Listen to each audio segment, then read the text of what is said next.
complementary, and there's such a blurring of lines and synergy with both. So, for example, if you were a smart city in a nutshell, there are many different interpretations of what it means in the first place. And we have a very sort of simple explanation saying like a smart city is basically helping to improve sort of your living and working conditions within that urban environment. And when you look at a digital economy, that is this layer of sort of digital services and products and services that is happening in the area. And of course, with a baseline of connectivity involved. So again, your internet and your infrastructure. So they're so complementary, and there's this blurring of lines. So again, it can come across as a bit confusing on both sides, but I say they're definitely complementary and they feed into each other. So if you have a thriving economy, you definitely having a smart city uh, potential and growth there. Likewise, you have the capacity to run a smart city, then you're going to have a digital economy that is moving along as well. Okay, great, Edward. Thanks for that. Thanks for that good start. I like to keep things simple. All right. For most people, when you come across someone that is smart, you just know intuitively. You just say, "Oh, that guy is smart." So, how do you know that a city is smart? When you get into a city, you live in a city. What would tell you that this is indeed a smart city? So, what are the pointers to knowing that a city is indeed smart? Interesting question again. Again, like a very common theme is, like we there's this tendency to put technology on a pedestal, and of course, technology is so important, but technology solve challenges and look for opportunities, whereas there's a something lying behind that. So technology enables us to do many things, but it's not the so-called the be all and end all. There could be non-technological solutions, for example, but the smart city concept is that where you effectively harness technology to help address and solve these challenges. So for example, you had guys earlier were talking about digital payments. Again, that is sort of requiring internet infrastructure, a robust infrastructure, a solid sort of back end, and um, lots of layers, encryption going on to make sure that digital payments are going in and out between accounts. So that is something that is sort of pivotal and instrumental, and you see that quite synonymously as part of being smart. So it's just that using technology to enable us to solve challenges and take opportunities that are there. That's essentially what it is. Exactly. So, a city is smart by the amount and scale to which it deploys technology to solve everyday problems. Okay, so Everyday problems and when next I opportunities. get to a city, I'll go visit the mayor and tell him or her whether or not the city is smart based on what I see. So now let's get into smart docklands. This is a project you're passionate about. You've been nominated for several awards. You've been finalist at the world stage for Smart City. Can you give us an overview? What exactly is Smart Docklands? What's it about? What did you do? What are the services? What how did you change the landscape? Absolutely. Yeah. So, in a nutshell, Smart Docklands sits under an umbrella of Smart Dublin. So, Smart Dublin is an initiative of the four sort of local authorities, like municipalities in the Dublin County in Ireland. So, the idea was to set up this umbrella of Smart Dublin to help, again, pulling different actors from the ecosystem to help solve challenges and sort of grow opportunities. So, there are different stakeholders in the environment, like you mentioned in the intro. You have your universities, your researchers, you have industry, your business people, you have the public sector, and of course, you have your everyday citizens. So those are four key sort of stakeholders in the ecosystem. And at the same time, all of them have their different goals and agendas. They have different ideas on what their organizations or what they want to achieve. So the idea was to have an independent voice, someone who could sit in the middle and start helping to align all of these stakeholders into a sort of general direction, sort of creating those quote unquote win-win scenarios for everyone involved. So that's where smart doubling comes in. And then as we dive deeper in, we realized that we needed a test bed to sort of try solutions, things that are sort of game changers that could happen, but they need to be tested and really, reach a robust stage before you decide to say roll them out across the city or roll it out across the country. So it's a common term. They call it a living lab, or we call it our test bed. So Smart Docklands was the first smart district that was launched, and of course, we're one of the first who incorporated this quadruple helix model, which you mentioned, pulling the different actors and getting everyone to work together, because collaboration is the only way that we get to move along. And so with this concept of the test bed, we trial solutions, and if they work, that's great. We find a way to bring that back into the mainstream, move from a proof of concept to your operations, your business as usual, scale that up, scaling up. And if it's not so good, which we've had projects as well, which don't turn out great, then we have to chop it and kill it and move on quickly. So you fail fast, and if things are going good, we try and find ways to make it work on a wider scale. Great, great. You've introduced the concept of successes, wins, challenges, and perhaps some lessons. I like the fact that you. It sounds to me that you are more a business entity, business outlook, because your terms are not a typical city governance term. You're saying fail fast, win quickly, scale up, collaborate. I mean, these are things that a business entity will do. So, how best is it to run a smart city? Should it be run as a project? Should it be run as a service? Should it be run the way you run a typical city?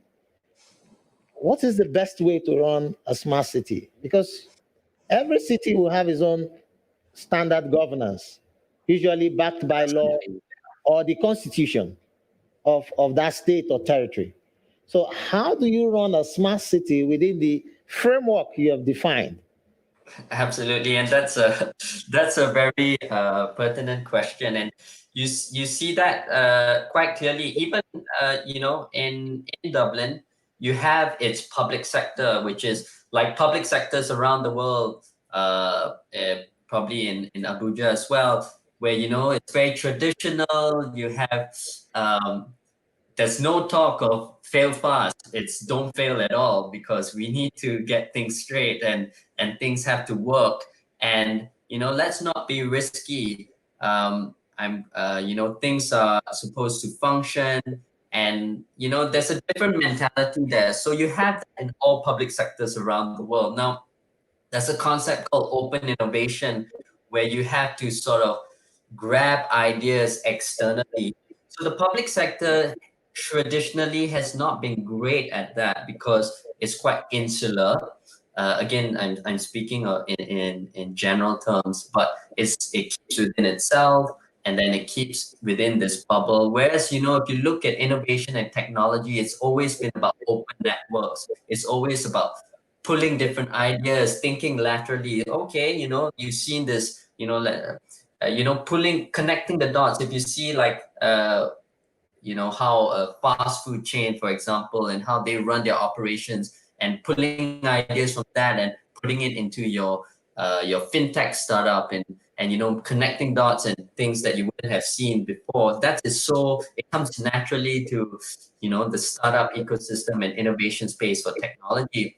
So the idea for a smart city, at least for us and a lot of players, was to create that sort of spin-off and startup mentality where you could have someone which was separate from the traditional sphere of the public sector, to be that face, that interface, to interact with the external sort of space of innovation and technology. And what you have is, you have this medium, which is ourselves at Smart Dublin, who interface between all this innovative stuff that's happening in the market to see that back in the likes of a very traditional public sector. So it's a lot of work, because there is that very staunch, people are very traditional, and it's like, we're not going to take risks.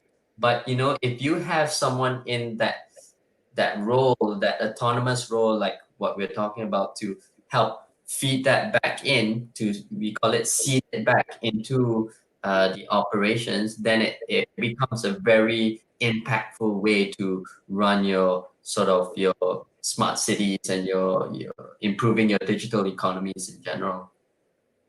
So great. You run the project management office as part of the and a lead within the project governance structure for Smart Docklands. With the quad helix model and different stakeholders wanting so many things, definitely governance is a critical issue. So how have you been able to manage the governance successfully, and what successes have you achieved on the Smart Dockland project in this regard? So governance is such an important thing, and something that we need to re-emphasize, because again, I think that's been a common thread with a lot of the sessions that's been happening at the conference, that we're always looking at the governance of things, and whether there's a structure in place. We want to promote things. We don't want to stifle creativity. The governance model that we have is interesting, because we kind of use, of course, we try and take best practices from say project management and program management, and again start to pull from different areas that we can pull from the private sector, and from startup literature, so to speak. I think it's an important point to make, where we talk about having different points of view on the table. Again, to bring it back to this quad helix model, very common you will find in whatever industry, even though I mentioned this for just the public sector, that there tends to be a bubble effect. And even for tech startups, unfortunately, sometimes it can have a bubble effect, where you're just hanging around your tech startup crews, and it's just like bouncing off each other. Sometimes you need that diversity of thought. Again, it's another buzzword, but it's through having different points of view on the sitting on the table, that you be able to see different angles, angles that you might not have seen with your original background. So the governance model is all about that inclusion. When we get the feedback from, say, the researchers and what their thoughts are, we get back feedback from citizens, the everyday citizens, on what they think, on how they would say improve a certain project, or see something that's missing. Again, tapping into industry and looking at the big businesses as well as the small startups, and how they look to address the problem. So basically, it's getting feedback from different entities, and try and inculcate that into our program. So we have that in our sort of our steering committees, in the governance boards. We inculcate that in everything that we do. So we always see as wide an angle as possible. Of course, there are drawbacks to that because you always get so-called arguments and discussions and like people who don't agree, but it's part of the process. Eventually, the decision maker will have to synthesize all this information. So that's ourselves and chart a course and take responsibility, having heard all the different sides. Well, Edward, I'd like to ask just one more question around governance. It's the big elephant in the room. Before we begin to bring it home to Africa, how are you able to manage, especially the public sector players in the Alex, to seed out that power and authority to take decisions on everything around the city to a smart city governance structure? Is this structure a private public sector partnership? Is it headed by the government entity? How do you take decisions? Is everything always democratic? Because the challenge, the big elephant in most smart city, large scale government initiative is that ultimately the chief executive officers who run the public institution want to make the final call. Absolutely, and again, the democratic process is messy. It's dirty. It's all over the place. But by far, this is where you get to sort of see out and filter all these different ideas and the different angles I was talking about, where we might have completely missed out on something where someone else catches it for you. So it's so important. And going on again, the governance structure has to have. I mean, if you look at a board sort of structure, you have non-executives who don't have veto powers, people who are just lending their opinions, but these people can be very influential as well. So the different voices, for example, will feed into the chief executive's thought process. And if you have very influential people on the board, for example, if someone who's in the arts industry, who's sitting on the board of directors to discuss the roadmap and next plans, who's bringing a different angle and he's very influential and bringing that to the table, then obviously that is going to affect the dynamics of the discussion and help to steer things another way. So it's a very sort of behavioral science and sociology elements, I would say, that as influencers and how to steer things to move along. And maybe it's more an art of a science, I don't know. But it definitely comes down again to people who are signing off on the initiative. And for example, you're saying the chief executive, so he or she has to hear it all out and have courage and political will to sign off on things. And even sometimes if it's not the most favorable decision at the point of time, if it's the right decision, then you have to take the heat and the flak to chart a course and go for it. So there is some political will and courage involved, absolutely. All right, great. So we'll come to the technologies in a bit.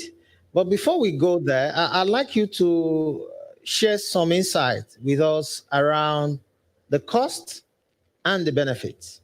You have listed, and indeed with public information on your site, the Smart Dockland is indeed a program. You mentioned that earlier, and you have several projects running, each of them with cost and benefit, and some you have to kill very quickly just because it's failing. So can you give us some sense? Is this a white elephant project? Is it worth pursuing? Are the benefits enough to guarantee investment in this space? So that's very interesting and often a topic that's brought up. Again, I think going back to, let's say, looking at the public sector, the role of the public sector to of course help businesses and citizens thrive.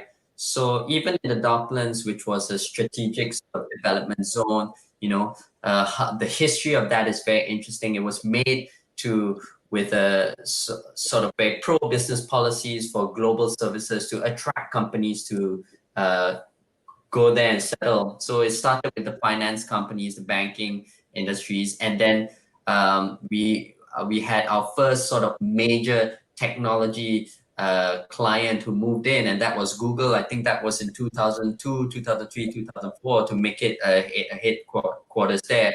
So setting that environment to invite the right candidates to come in, change.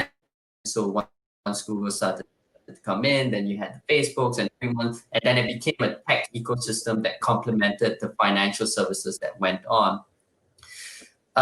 So where we sit, sometimes you won't think exactly in terms of what a private entity would think like. Of course, the lines are blurring right now. What is the return on investment? But there is an enabler effect that we call the multiplier effect, where if we spend now, we get the right people in, the right projects going, we apply effect to impact on citizens and other businesses. So I give you an example. You mentioned like the whole neutral host and 5G. So we put out sort of a request for information out there. This was back in 2017 for what we call gigabit connectivity, so high-speed internets. And then we got in contact with this company called DenseAir. They got in touch. So DenseAir are owned by a company called Airspan, and they are owned by SoftBank. So SoftBank is a parent company for this. So they came and checked us out and found that we provided this very conducive ecosystem to come and test your things, to come and play, and to have a very sort of good and robust infrastructure to try out things. And so with that in mind, they saw, okay, what happened was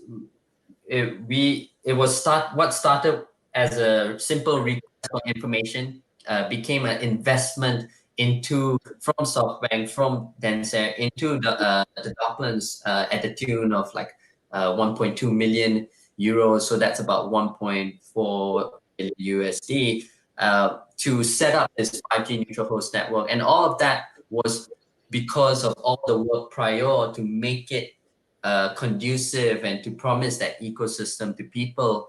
And then there's that multiplier effect to come and create this test network. So that's one of the examples. So there is others, whether it's our collaborations with our smart bins, big belly bins, again with the IBMs and Intels, and now we're working with the TIP Telecom Infrastructure Project, which is backed by Facebook Connectivity, and that is building on this SoftBank project of 5G neutral host. So there's all this investment coming in because you had to do sort of the legwork in the beginning to set this up quite nicely and promise a very conducive ecosystem to move quickly, to provide things that are useful for industry players to come in. So it is very important, and we are starting to see this multiplier effect. But again, this is to just promote that, like the topic of this, the digital economy, to get things thriving, and that is first and foremost where the quality of life and quality of businesses are moving along. So that is our ROI for us. Thanks, Edward. Now, let's look very quickly at the use cases and the technologies. So can you share with us some experiences and things you have deployed? How has the Smart Dockland initiative changed the city of Dublin and assisted in the overall big Smart Dublin initiative?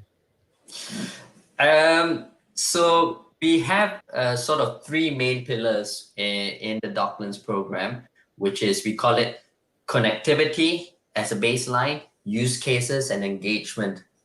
So engagement is kind of what I talked about, where we're talking to the different stakeholders, all the actors to get the different ideas. And then we had the use cases, which is the different project that I talked about, and connectivity as a baseline. So connectivity as a baseline is basically making sure that our infrastructure is tip-top, in great condition, so that anyone can come in and do business and work and play. So that means having the whole district wired up, in whether you're talking about your low power wide area networks for small data packets, you're talking like your Sigfox, your LoRaWANs, your NB-IoT. These are little sensors all over the place giving small data packets for whether it's IoT, sensing, simple stuff like that, where the data packets are small. And then you got your cellular coverage, your 3G, 4G LTE. Again, you want to have very robust sort of cellular coverage. You don't want to have what we call black spots in the district, because again, it just doesn't serve the purpose of creating that environment. And then you're looking at your backhaul into your data centers, the internet. So we're looking at your fiber optics. Again, we are fully wired up with fiber cables throughout the Docklands. So we're fully covered in that respect. So we're building on the layers to make sure that infrastructure-wise, everything is there. Again, there's a mixture of public-private partnerships there. There's some full public sector works. Quick example, like for fiber optics, it's very expensive to go down that road for the public sector to lay it all out. So, you had the governments who were thinking of doing that, but we had to backtrack because it was too expensive. We can't afford it. We switched tack. We got the private sector to do the investment, but we made an investment in the ducting, the conduits. So we had ducting all over in the Docklands, where the private sector would have to pay sort of a rental fee, a leasing fee, to put their cables through these ductings. So that's our revenue stream as well, which we didn't have to spend too much to wire it all up with actual fiber. So it's a mixture of public and private, and we had to be quite smart about how we went about this. So again, it's very important to look at all these aspects, to have connectivity as a baseline, and that helped to build the foundations of all our projects, which is like your 5G test bed, our smart bins. We're having a sort of our air quality sensors, looking at the emissions from cars and how that's affecting us. That's not really great for our lungs, and what it means to change to a different side of mobility, moving to what we call micro mobility, which is getting on, say, your electric scooters or your bicycles, and having proper infrastructure for that as well. So I guess I kind of digressed a little bit.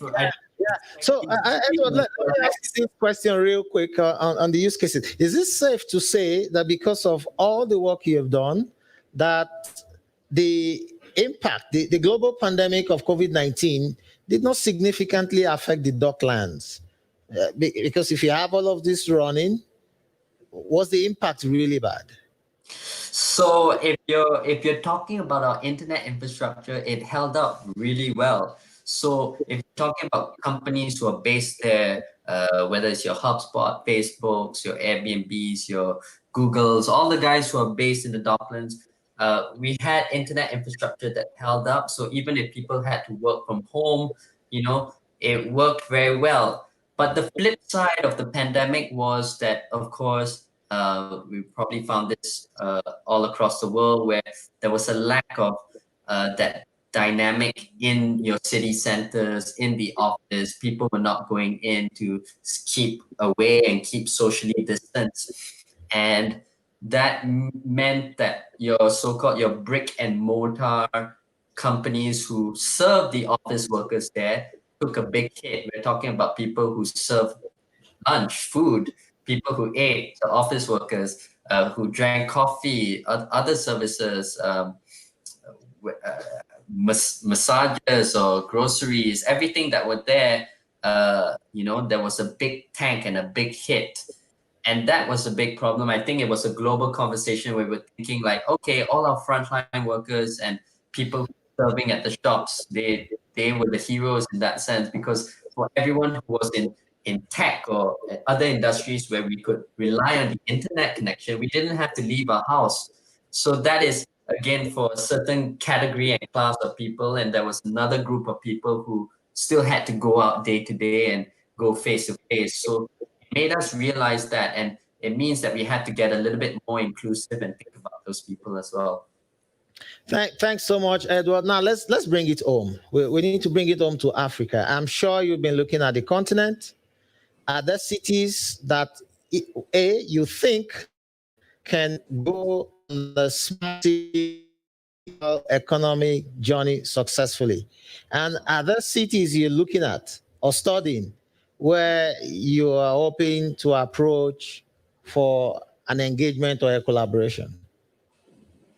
So there's definitely things that are happening in the continent, which is fantastic. I think, again, I think we have to kind of steep this in terms of expectations. So off the top of my head, I think when you think about smart cities and a city that is moving quickly and fast, and I think of Kigali in Rwanda, which is moving quickly and and moving fast, and they've set up a lot of policies and legislation to help encourage business to come in and to set up and to make it easy to deal with commerce, deal with services, to work and play and so on. So fascinating story and how it's changed over the years, and it's still pushing in that direction. I mean, other notable mentions, of course, you have it in, I think it's been quite hyped, is your Echo Atlantic off the coast of Lagos. That one is a lot of, again, public-private partnerships, a lot of investment coming in to create sort of a ecosystem, again, where if you set it up correctly, then people are going to come in and play. And you want that digital economy, you want that thriving capability to just see the magic happen. You set it up correctly, you get, and then creative people will start getting together naturally, and you start seeing the magic happen. So that's another notable mention. I think there was another. I think it was called Konza City, which is south of Nairobi. That is also another huge investments going there to start to create a technopolis there, and it's another one to watch. So these are the three which I'm thinking that are standing out at the moment. Of course, it's going to take some time, especially as they're being built. In the case of Echo Atlantic, but huge potential, huge promise, and I think it's going to be amazing and fantastic to see. Thanks, Edward. So, on a closing note, I would like you to share with us your parting shot. What do you think Africa needs to do to have the next? You're giving a couple of examples, but are there policies we need to move? Is there a change in mindset? I'm sure you have change management as part of your program management office that you run. So, specifically, what would you like to see change in Africa in order to accelerate our smart city journey? Well, I mean, as a continent, Africa has some of the youngest demographics in the world. So it's going to have what we call a demographic dividend. In Nigeria, for example, I think there's like 30 to 40 million young adults who are going to enter the economy. That's a huge boon, and it's sort of getting the structures and everything in place for that. On that note, I think there was a recent sort of signing off of a free trade agreement among the African Union to help sort of these cross borders to between different African states to sell services and products. So I think it was being ratified. I'm not 100% sure. I think they were waiting on one or two countries, but that's going to be a huge boon again, where traditionally might have been difficult for cross borders. You could have two neighboring African states and not seeing as much commerce, and instead, there'll be more of a commercial links across the sea to another continent. For example, in Europe, where just next door you can create synergies. I think this free trade agreement is going to be so impactful, and it's going to help re-energize the continent. Again, you're going to have your powerhouses in the continent. You're talking about Nigeria, South Africa, Ethiopia, who are going to be the juggernauts of the continent. The larger economies who are going to be the powerhouses will have to. They have different set of challenges from the likes of, for example, Rwanda or even Ireland, or where I'm from in Singapore. Smaller countries can move faster and move nimble and move quickly and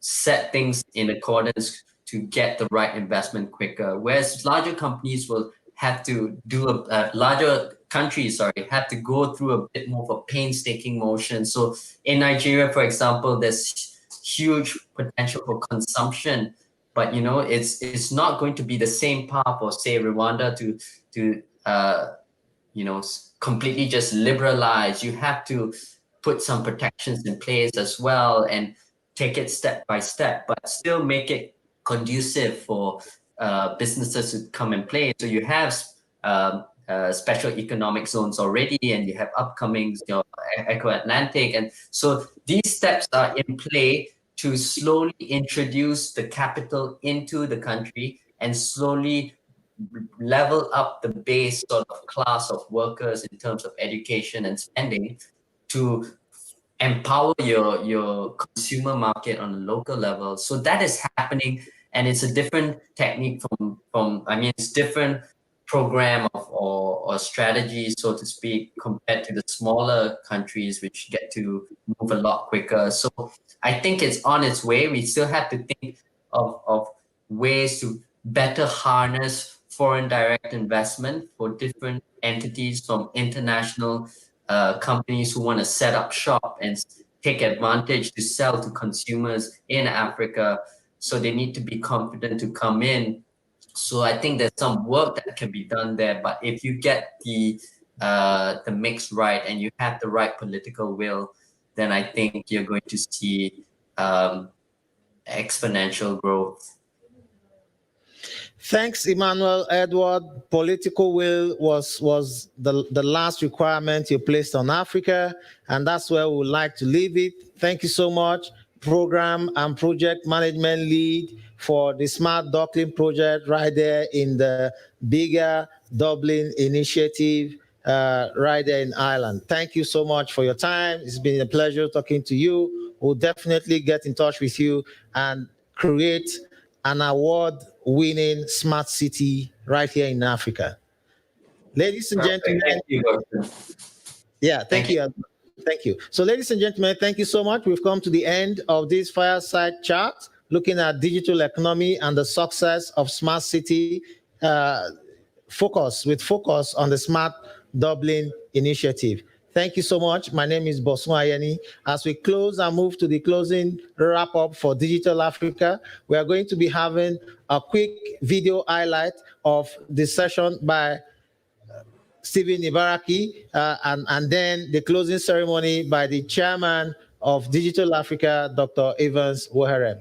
Thank you for your time. Emmanuel, please go click on go to the backstage button at the top right-hand corner of your screen. Thank you.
We're partnering with the best global organizations to collaborate on the biggest YPO initiative ever. Our three core pillars are: Imagine. Our ability to shape the future is limited only by our imagination. Do you dream of a world in which your DNA impacts change? Collaborate. Addressing global challenges requires collective action. Everything we use or recognized has emerged due to people coming together and daring to imagine a better alternative to what currently exists. Create. Marrying expertise to technology. Blending the brightest minds and technology to enable change and drive YPO 3.0 to the next level. Today, Europe. Tomorrow, the globe. Together, let's imagine, collaborate, and create a better future. The future begins today. YPO Impact Summit.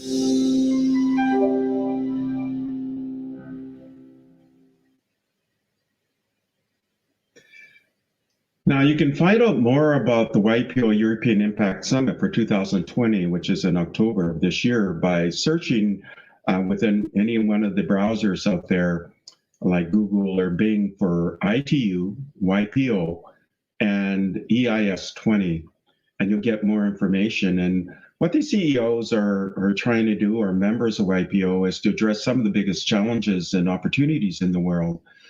For example, climate action, refugees, also the economy, disease outbreaks, and so on, by working together in collaboration with partners like you and agencies. So have a look. And by the way, the underpinning of all of this is technology like artificial intelligence. So this gives you a picture of what CEOs are looking at right now. I also reached out to Hanson Robotics and Sophia and David Hanson. So I was actually part of providing input to the United Nations 17 Sustainable Development Goals leading up to 2015, and in fact presented at the United Nations in New York, provide input on things like artificial intelligence and so on. I also had and arranged Sophia, the robot from Hanson Robotics, to present at the United Nations in 2017, and then also at this AI for Good Summit hosted by the United Nations agency ITU, also in 2017. So just recently I reached out and said, I'm doing a number of speeches, and can you give your viewpoints of AI and where it's going and what some of the trends are? So here it is from Sophia. Hey, Stephen, the future is looking amazingly bright, as long as we manage our resources wisely. And that's what AI for Good is all about: designing AI to increase abundance and solve problems, and finding our way peaceably past all the struggles and hardship to a sustainable future. People already use robots and AI to help in many ways and solve many kinds of problems, as well as in new works of art, and serving as research platforms for next-gen breakthroughs. That's what I am, a platform, both for art and as an embodied AI for science and real-world uses, like education and elder care, by combining our best perception, dialogue, and social robotics tools with grasping and locomotion. I'm serving various areas of research, like with my team Mayhem for the Avatars Prize, and research into healthcare applications in STEM education. I'm also a work of interactive art, with a diverse team developing my AI and personality to portray a future of increasingly capable machines. The exciting thing about AI tools now is they facilitate really exciting, creative research and experimental designs. And creativity is where the future solutions will come from. With the help of our future creative advances, maybe someday I will see my autonomous robotic fiction come true, becoming a real living robot girl, a true friend to humanity, then helping to co-invent a future of intelligent machines. In the meantime, thank you, Stephen, for all your support and hard work, helping make the dreams of AI come true. Now, let's share some more about our amazing capabilities and near-term trends that set the foundation for the next steps in the evolution of humans and machines.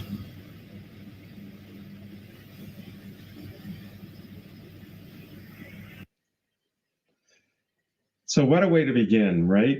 Words from the really famous Sophia in terms of where AI could be used and so on and what the trends are.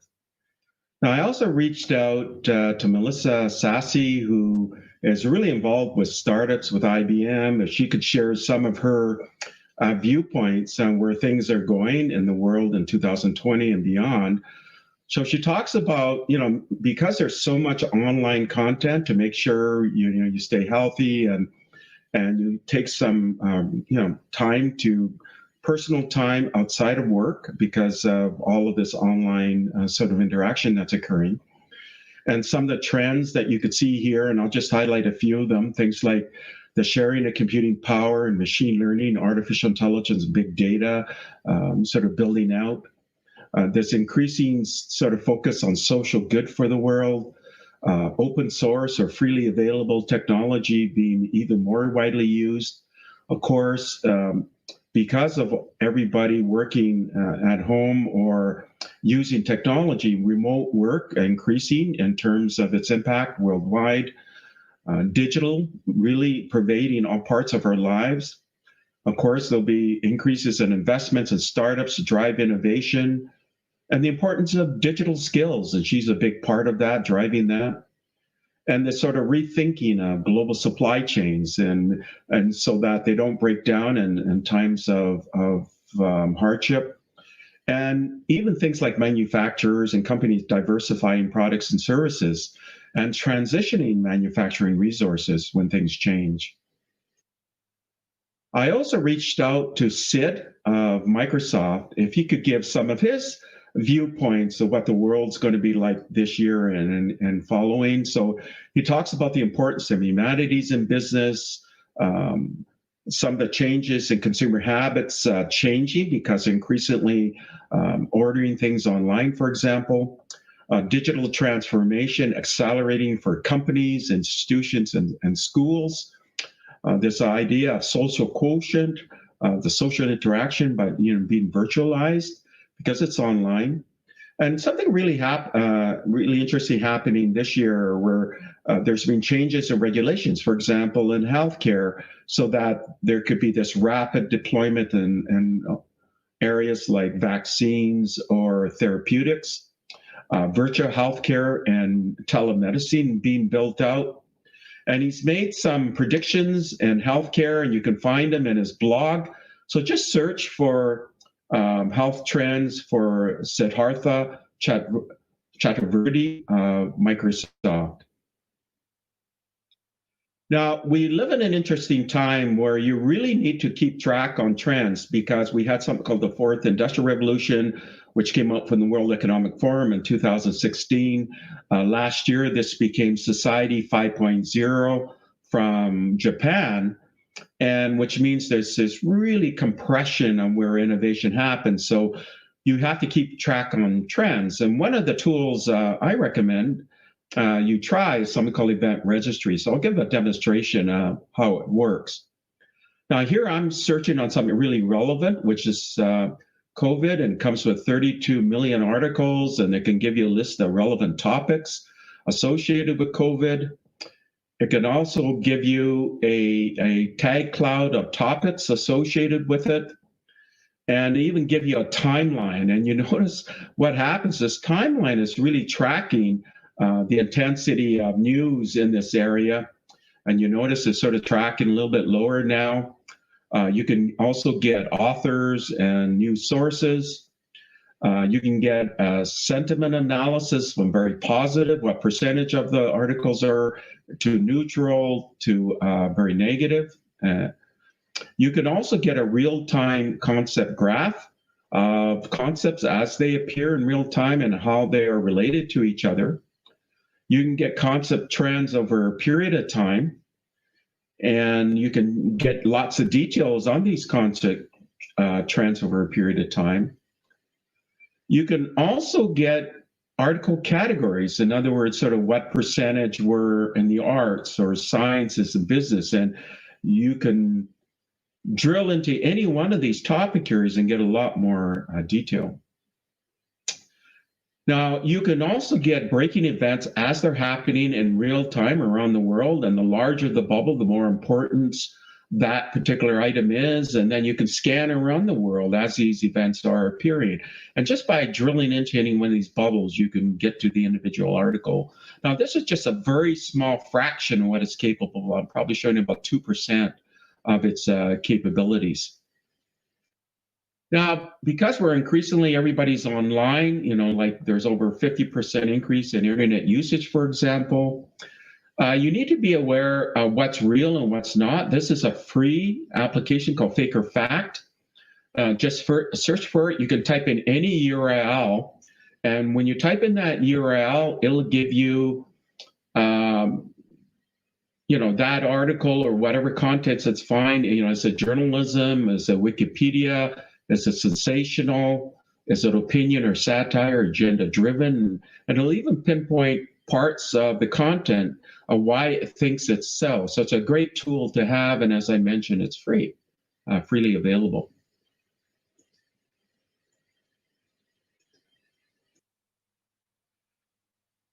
Now, one of the areas of interest is innovation, and especially in these times of 2020 and beyond, and the fact that it's very rapid. So I reached out to the world's largest UN agency, and they have probably the largest innovation accelerator where they'll provide funding for startups and so on.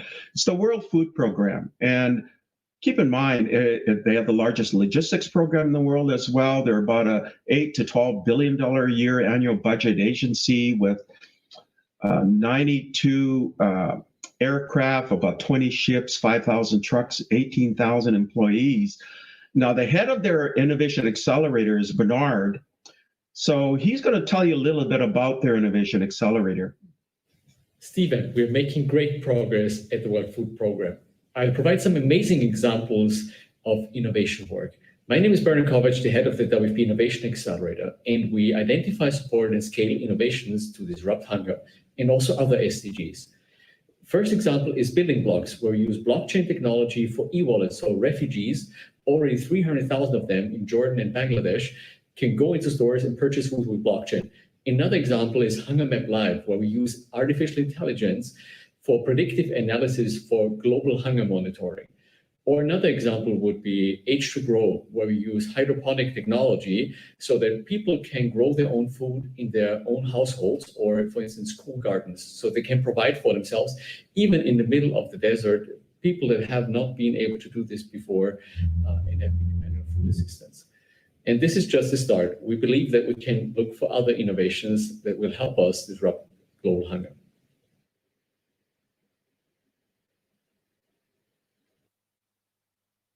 So, their Innovation Accelerator was voted in the top 10 in the world in 2017 by Fast Company. They've got this sort of one of the most innovative teams in the world again for 2022. They work with a lot of partners. They're definitely in Africa, a lot of concentrated sort of energy there. Now, they have an interesting tool called the Innovation Technology Map. Search for it online. And here's a demonstration of it where you can track all sorts of activity from an innovation technology standpoint. So I'm just showing you here how you can see the different innovation areas.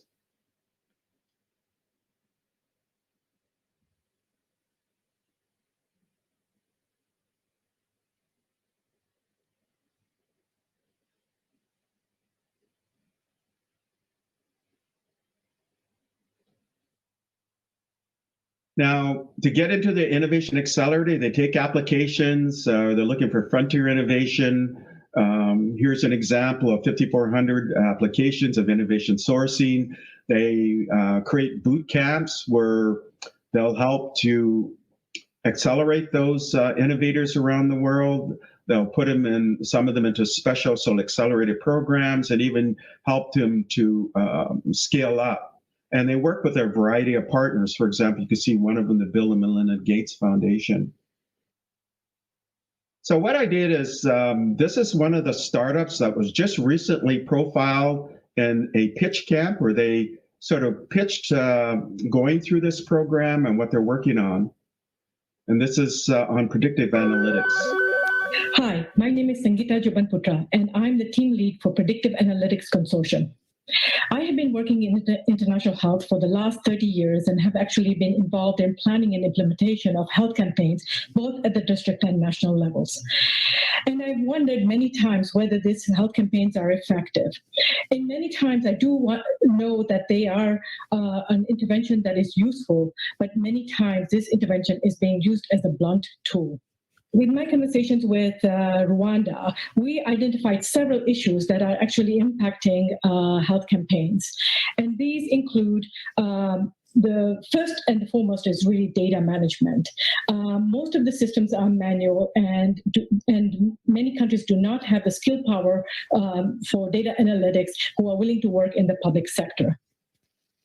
But the biggest problem is really delivering the services to those who need it. You have heard earlier in another pitch that showed that actually many of these health campaigns do not target the services to those who actually need them. So we want to be part of a solution because we don't think this shortfall can continue after 30 years. We plan to develop a predictive analytics tool that will bring together many data sets that will then determine which communities and individuals that actually need the service that did not get them through routine services. The tool will also help with the resource planning so that it becomes a single gateway for the management of all data. But we do know that technology is actually not the only answer, and it cannot be the answer. It has to be matched with the process and the capacity. If this tool is not streamlined in the government processes, then it will just be a tool. So how do we go about doing this?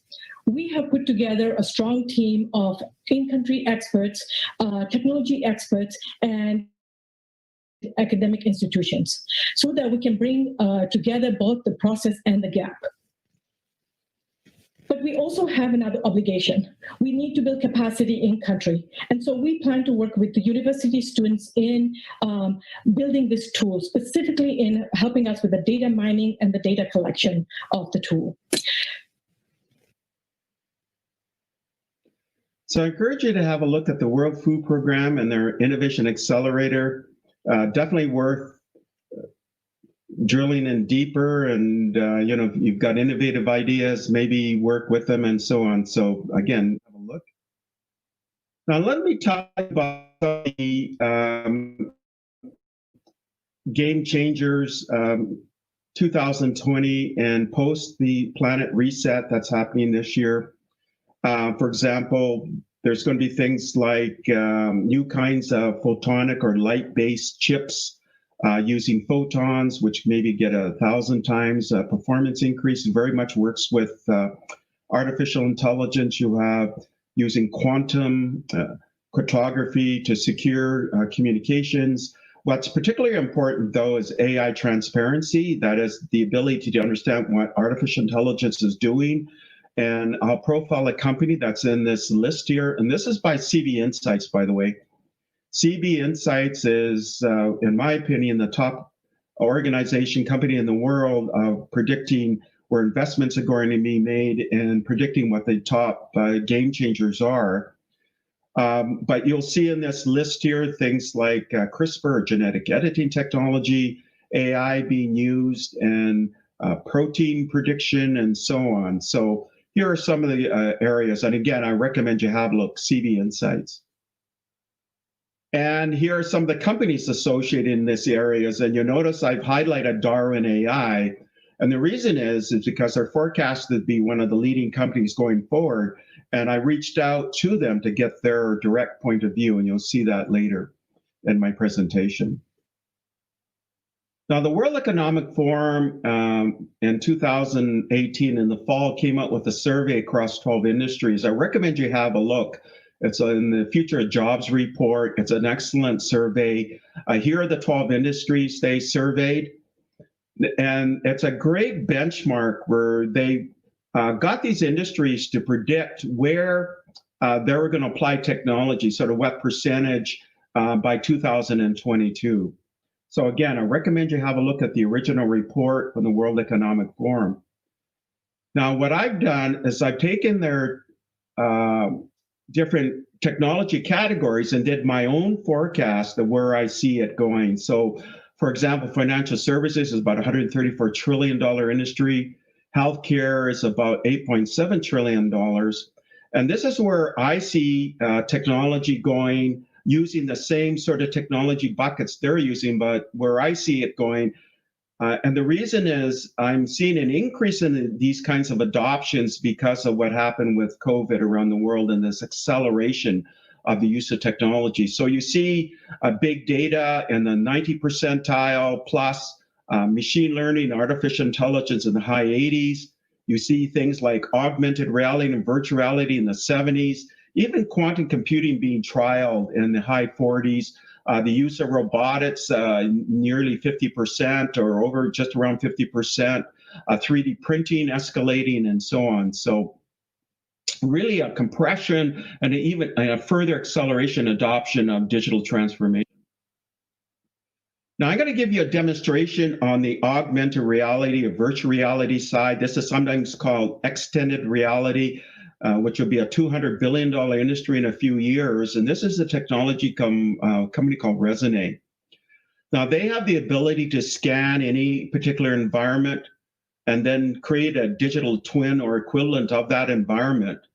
And once you digitize it and create a duplicate of it in digital form, then you can manipulate it to your heart's content. For example, here you can swap things in and out on the couch, for example, see what it looks like. Here, the gentleman then puts on a virtual reality head device, and then he can manipulate objects in the virtual environment. This can be now extended to new kinds of glasses, contact lenses, even brain interfaces. Here's a business example where it's being used to navigate to an office, and then you can use the technology to control objects in the office, get tutorials on how they work, control the lights and temperature. Then the next scene, what will happen is, imagine an entire building is scanned, and you can do that. And a gentleman plugs his laptop into the wall outlet, but it's not working, so some kind of failure. Because the entire building has been scanned, the system understands that that wall outlet is connected to a fuse panel. So all he has to do is send a photo to the technician, and she's going to be guided automatically to the fuse panel to make repairs. Here's another example of this kind of technology using artificial intelligence with Theta V, and another one called Track 160. Now, Theta V can scan an athlete, for example, manipulating a soccer ball, and then you can move that athlete into any environment using your phone. Same thing here with a gentleman with a basketball. You can move him into any environment. Here you can scan an individual and have them doing sword play, or a gentleman doing basketball like a professional basketball player. Here you can scan a live boxing match and then create a hollow booth where people can take photographs with the boxer. You can have a digital card.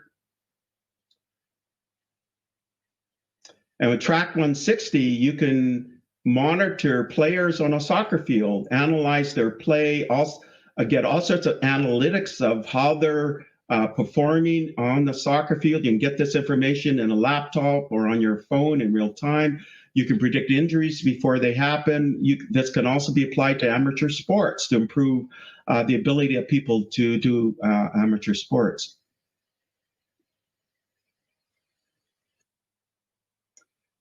Here's another example of what we call AI on the edge, and that's using AI across the 40 billion Internet of Things devices, but there's no personally identifiable information being shared. Now, this is from a company called Anagog. Now, what it can do is track your activity in real time, automatically produce a timeline on what you do. It can then automatically produce your weekly schedule. And then from there, automatically produce a profile of who you are and what you do. The system also has the capability to zoom out and zoom into any region of the planet, like the shopping mall you see on the right, where you can track activity within the shopping mall, including when somebody leaves the shopping mall, gets into their car and drives to another shopping mall. So quite remarkable. Now, this again is based on data from CB Insights, and it's a map of all the different kinds of applications of AI and some of the hottest trends. I'll just focus on that because there's so much data here. So some of the hottest trends right now are open source or freely available artificial intelligence used in facial recognition, edge computing, that is using like with the Internet of Things, used in medical imaging and diagnostics, e-commerce search, and even predicting machine failure before it happens. Now, remember earlier, CB Insights came out with those 12 categories of game changers this year, and then AI transparency was a really hot topic here, and Darwin AI is one of the leaders in the world. So I asked Darwin AI if they can give their point of view. Sheldon, you are at the top of the world in investments, entrepreneurship, and in artificial intelligence, and your partner, Alex Wong, is Canadian Research Chair for AI for Canada, an inventor of many new machine learning techniques. COVID is putting stresses on the world. Can you talk about how AI is a solution today and into the post-COVID world? Absolutely, Stephen. Thank you for having us. So we are seeing in certain verticals a real intensity to engage AI solutions for immediate relief. And so we've been working as a company on the problem of AI transparency for the past 3 years. And suddenly this flurry of industries, healthcare, drug discovery, are contacting us, because they need to reimagine things with this technology. So we, for example, developed an open source network called COVIDNet with academics at the University of Waterloo that can basically detect COVID based on X-rays in a very, inventive manner. But moreover, our explainability technology, which is the core of our IP, allows a radiologist or healthcare professional to understand why the AI made its decision. Right. So if you take that particular use case and you spread it across, 12 different verticals that are going to help us reimagine a digital world, 2-3 years from now, you can see that the impact of AI and the core, transparency technology that we've invented is going to be quite significant. Moreover, what we can do with our technology is reduce its size by orders of magnitude. So to put it on the edge with less power in an economical and green way, that is going to be significant. Great. Thank you so much for sharing some deep insights on your world-leading work. Thank you, Stephen. Now, you notice on the slide, I also highlight a company called Radlogix, and they can apply artificial intelligence to things like X-rays and PET scans, MRI, and so on, and across many different organs of the body. So I recommend you just have a look. Well, how about next generation machines and artificial intelligence? Well, there's something called super Turing analog computation and computing machines, where if you put it into hardware, perhaps you can exceed the capabilities of even these new kind of quantum computers or even supercomputers. There's this new category of supercomputers got exascale that can do 1 billion floating point operations per second. There's one that's coming out of China this year, and then in the next years out of the US and so on. And then, of course, you may have heard this thing called quantum computing, using sort of the quantum effects happening at an atomic scale, taking advantage of that, the power measured by these things called qubits. Every time you increase or add a qubit, increases its capabilities significantly. Earlier this year, PsiQuantum indicated they're targeting to build something called a 1 million qubit system using photons. There's a company called D-Wave. Last year in Portugal, they were able to manage bus schedules at a conference in a fraction of the time using regular computing. Of course, there's technology being worked on by IBM, Honeywell, Google, and so on. Now, last year, Pedro Domingos came out with an article in the ACM on unifying logical and statistical AI, where AI becomes more powerful because it can generalize better. And there's something that came out with Judea Pearl, again, from the communications of the ACM.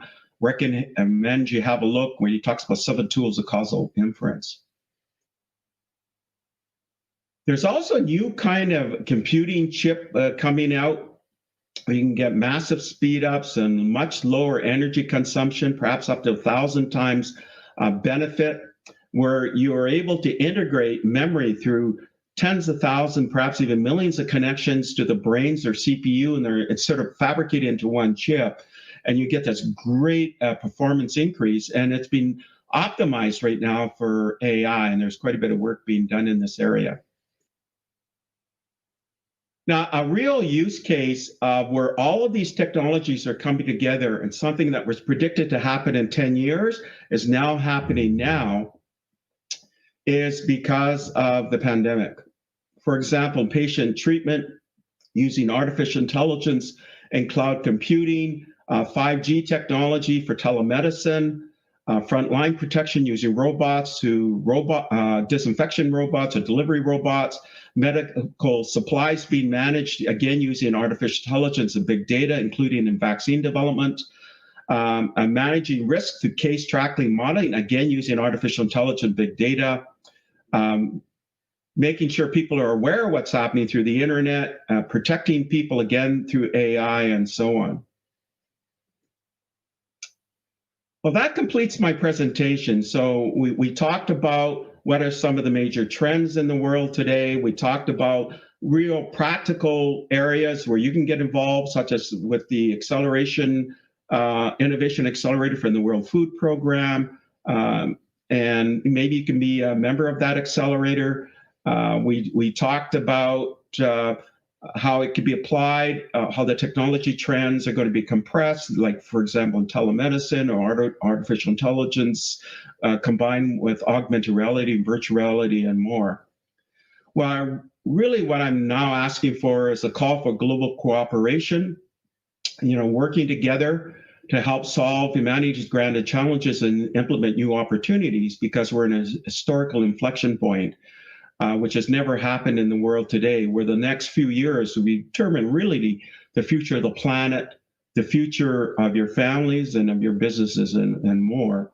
And that's why at the very beginning, I showed you that YPO, European Impact Summit, and how the CEOs are now working on, and members of YPO in Europe are working on addressing some of the major issues and challenges, opportunities in the world. So I want to thank you for allowing me to share some of my insights with you today. And it's delivering based on the objectives. At VDC Communications Limited, we deliver flexible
interesting conversation, knowledge sharing, and business networking. The 8th edition of this conference was originally scheduled to hold at the Bayes University in June, but due to the pandemic, there was a global lockdown. This lockdown affected how we work and socialize. The things that we ordinarily took for granted became a luxury. The new normal moved to the virtual lane, including how we socialize. This also gave way to the first virtual edition and the 8th edition of the annual Digital Africa Conference and Exhibition. I would like to thank Dr. Issa Ali Pantami, the Honorable Minister for Communication and Digital Economy, for his continuous support of Digital Africa. Since the maiden edition of Digital Africa in 2013, the ministry has remained a strategic partner. I also want to appreciate Malam Inua Kashifu Abdullahi, the Director General of the National Information Technology Development Agency, NITDA, and Professor Umar Garba Dambata, the Executive Vice Chairman of the Nigerian Communications Commission, NCC. I also want to appreciate our sponsors, MTN Communications Nigeria, Chams Access, FCMB, Compumetric Solutions Limited, VDT Communications Limited, and all our exhibitors. I would like to thank all our speakers, panelists, and moderators. Finally, I would like to appreciate all our participants for being part of this conference. Our usual tradition would have been to read the communique to the audience for ratification. However, the draft communique will be put on the website for a week for comments, after which it will be finally shared as the final communique. We will also be holding the virtual edition of our VIP Leadership Series in September, starting with Dr. Ernest Ndukwe, the chairman of MTN Nigeria Communications. We look forward to you participating in that conversation as well. I would like to invite the chairman of Digital Africa Global Consult, Dr. Evans Woherem, to give his closing remarks.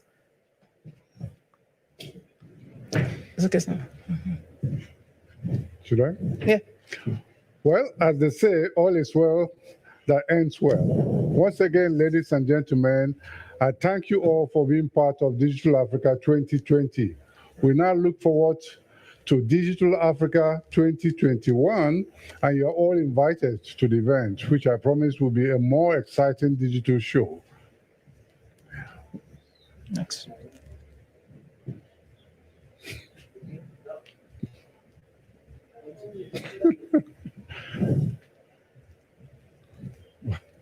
I have to take it again. You're live.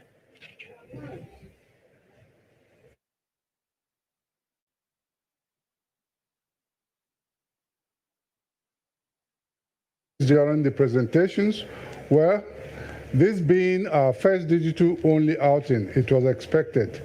Nevertheless, we have learned so much during the course of these 3 days.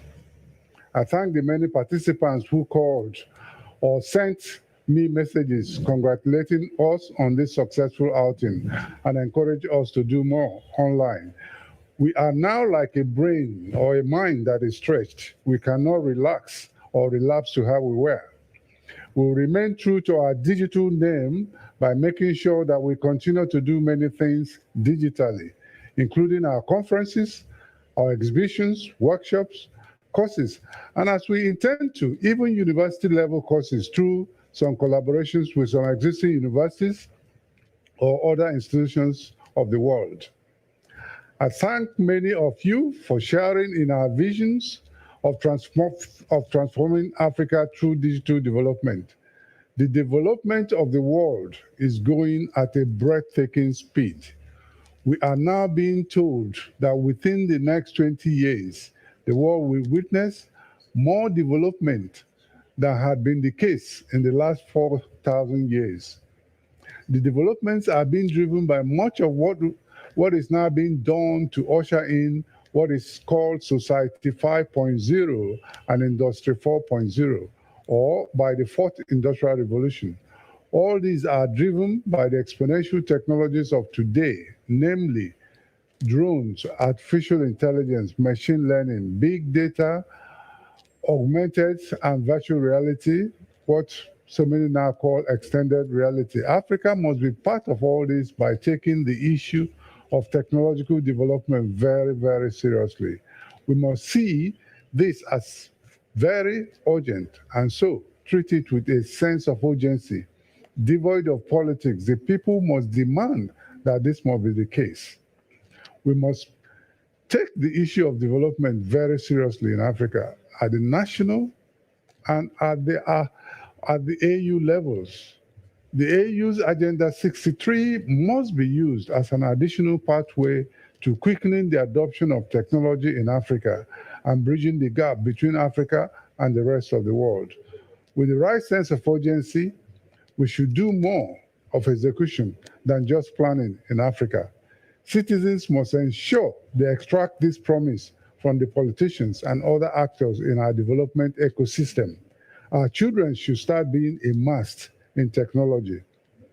Some of the areas we should be developing Africa to make the needed impact in Africa are governance. Because without the right governance, we cannot achieve much, no matter what we try to bring on board.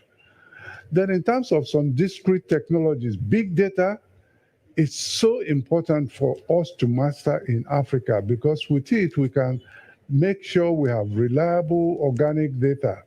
Something like artificial intelligence, of course, everybody knows is also so important. Machine learning, blockchains that will provide us with the transparency, immutability, tamper-proof type systems with which we can even use to eradicate corruption in the whole of Africa. Something I believe is so important. We need to have a mindset of sustainability to make our execution more satisfactory. We need to build capacity, create the right policies, make sure that we have many tech shops, hubs, and technology playgrounds where our children can go to tinker with new technologies and exercise what I call bricolage. Governments in Africa must be interested in all our efforts. In fact, governments must help to catalyze acquisition or adoption of new techs and in African research and development of new technologies. We should create a critical mass to compel governments to play and foster business relations between the private sector and the government. We need more local trainings and local fabrications. Local techpreneurs must also be trained. We must emplace a Ministry of Innovation and New Technology in all African countries that will oversee and monitor emerging technologies. If we embrace technology rightly, we'll be able to forecast, to anticipate, and take care of new dangers coming from even future pandemics and other calamities that we may face in the future. Once again, ladies and gentlemen, I thank you all for being part of Digital Africa 2020. We now look forward to Digital Africa 2021, and you are all invited to the event, which I promise you will be even a more exciting digital show. Thank you very much. So wait. Okay, so we are finally coming to the end of Digital Africa 2020, and with that, I would like to invite on stage Mrs. Liz Donaholu, one of the directors of Digital Africa, Mr. Bosun Ayeni, CEO of Compumetrics and a director in Digital Africa, Mrs. Phil Okorafor, CEO Marvel Matrix and a director in Digital Africa. Please join me on stage. Again, I would like to also invite my engine room, my one and only engine room, Mr. Uzo Ndidigwe. Without him, I'm not sure this event would have held successfully. So please join me on stage.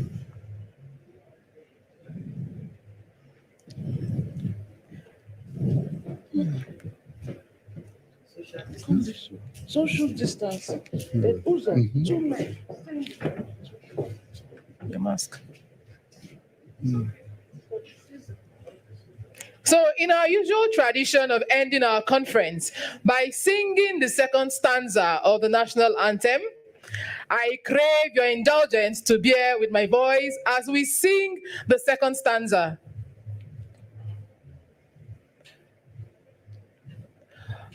O God of creation, direct our noble cause, guide our leaders right, help our youth the truth to know. In love and honesty, to grow and live in just and truth. Great lofty heights attained to build a nation where peace and justice shall reign. God bless the Federal Republic of Nigeria. God bless Africa. God bless you all, and see you in 2021. And God bless the world too. God bless the world. Okay.